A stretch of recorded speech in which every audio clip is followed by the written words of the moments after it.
Zay ny amin'ny voavoa fa raha ny fanazavana zay netiny nisy ny ady tany sy ny fanapaream-pahefana dia asiam-panavaozana ny lalàna mahakasika indrindra ny soram-piangonana hitarina ny fotoana 7 andro anavaozana anaovana ny fanambaram-pahaterahana iverin'ny fitondrana tanterahana ihany koa ny fampidirana ao anatin'ny solosaina ireo soram-piangonana rehetra.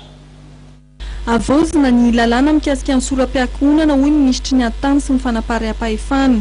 Raha ny fanazavana hitarina fotoana 7 andro no anaovana ny fanambaram-pahaterahana.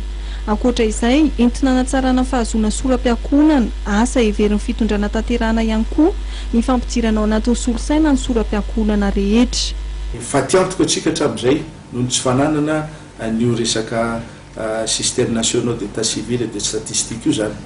Eritrereto tsara tsika teo isaky ny 10 taona manao fanisambahoaka foana nefa 4 miliara moa volalaniana amin'ireny enquête de ménage sy ny sisa nefa raha informatisé dieny eny anivon'ny commune mbola kely ny ankizy ka azo antoka fa mise à jour foana zany reo enregistrement reo eritrereto amin'izany fa tsy mila manao opération statistique tsony tsika fa rehefa feno 7 fotoana le olona jerena fotsiny par commune izy na feno 7 fotoana tonga de ripena fotsiny amin'ny liste électorale de fa mahazo liste zany tsika azonareo le mety ho avantage raha vita zany resaka amélioration du système io zany.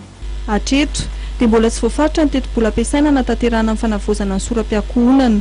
Miara-miasa akaiky kosa i Madagasikara ny fanatanterahana an'ity tetikasa ity amin'ny UNICEF sy ny Banque Africaine ho amin'ny fampandrosoana. Amin'izao fotoana izao dia misy mitomba nisaka voalohany ministeran'ny ady tany miaraka amin'ny mpiara-miombona antoka aminy.